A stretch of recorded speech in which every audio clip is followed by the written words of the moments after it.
दोस्तों, इस कहानी का नाम है भगवान की मर्जी।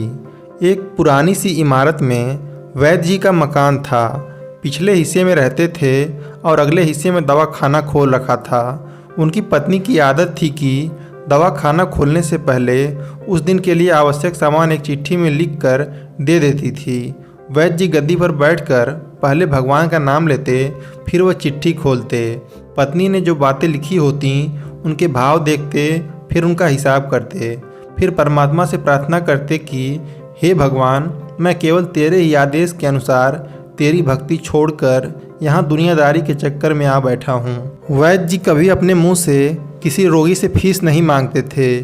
कोई देता था, कोई नहीं देता था, किंतु एक बात निश्चित थी कि ज्यों ही उस दिन के आवश्यक सामान खरीदने योग्य पैसे पूरे हो जाते थे, उसके बाद वह किसी से भी दवा के पैसे नहीं लेते थे, चाहे रोगी कितना भी धनवान क्यों न हो। एक दिन वैद्य जी ने दवा खाना खोला। गद्दी पर बैठकर परमात्मा का स्मरण करके पैसे का हिसाब लगाने के लिए आवश्यक सामान वाली चिट्ठी खोली तो वह चिट्ठी को एकटक देखते ही रह गए। एक बार तो उनका मन भटक गया। उन्हें अपनी आंखों के सामने तारे चमकते हुए नजर आए, किंतु शीघ्र ही उन्होंने अपनी तंत्रिकाओं पर नियंत्रण पा लिया। आटे, दाल, चावल आदि के बाद पत्नी ने लिखा था, बेटी का विवाह 20 तारीख को है, उसके दहेज का सामान। कुछ देर सोचते रहे, फिर बाकी चीज़ों की कीमत लिखने के बाद दहेज के सामने लिखा, यह काम परमात्मा का है, परमात्मा जाने। एक दो रोगी आए थे, उन्हें वैद्य जी दवाई दे रहे थे। इसी दौरान एक बड़ी सी कार उनके दवाखाने के सामने आकर रुकी। वैद्य जी ने कोई खास तवज्जो नहीं दी, क्योंकि कई कारों वाले उनके पास आते रहते थे। दोनों मरीज दवाई लेकर चले गए। वह सूटेड बूटेड साहब कार से बाहर निकले और नमस्ते करके बेंच पर बैठ गए। वैद्य जी ने कहा कि अगर आपको अपने लिए दवा लेनी है तो इधर स्टूल पर आएं, ताकि आपकी नाड़ी देख लूं, और अगर किसी रोगी की दवाई लेकर जाना है तो बीमारी की स्थिति का वर्णन करें। वह साहब कहने लगे, वैद्य जी, आपने मुझे पहचाना नहीं? मेरा नाम कृष्णलाल है, लेकिन आप मुझे पहचान भी कैसे सकते हैं, क्योंकि मैं 15-16 साल बाद आपके दवाखाने पर आया हूँ। आपको पिछली मुलाकात का हाल सुनाता हूँ, फिर आपको सारी बात याद आ जाएगी।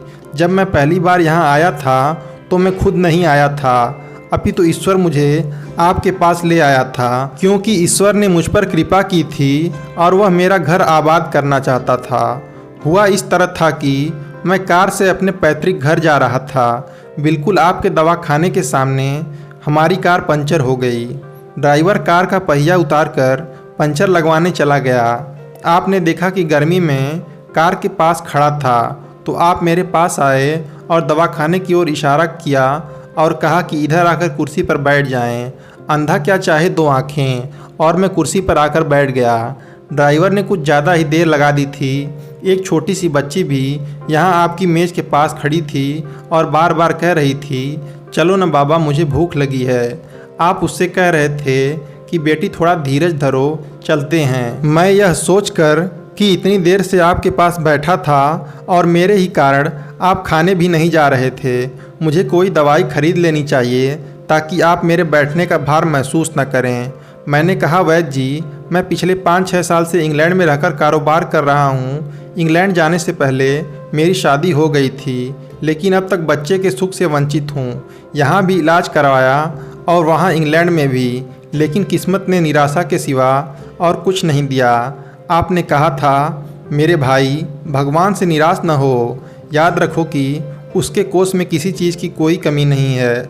आस औलाद, धन इज्जत, सुख दुख, जीवन मृत्यु, सब कुछ उसी के हाथ में है। यह किसी वैद्य या डॉक्टर के हाथ में नहीं होता और न ही किसी दवा में होता है। जो कुछ होना होता है वह भगवान के आदेश से होता है।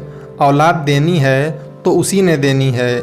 मुझे याद है आप बातें करते जा रहे थे और साथ साथ पुड़िया भी बनाते जा रहे थे। सभी दवा आपने 2 भागों में विभाजित कर 2 अलग अलग लिफाफों में डाली थी और फिर मुझसे पूछकर आपने एक लिफाफे पर मेरा और दूसरे पर मेरी पत्नी का नाम लिखकर दवा उपयोग करने का तरीका बताया। तब मैंने बेदिली से वह दवाई ले ली थी, क्योंकि मैं सिर्फ कुछ पैसे आपको देना चाहता था। लेकिन जब दवा लेने के बाद मैंने पैसे पूछे तो आपने कहा, बस ठीक है। मैंने जोर डाला तो आपने कहा कि आज का खाता बंद हो गया है। मैंने कहा मुझे आपकी बात समझ नहीं आई।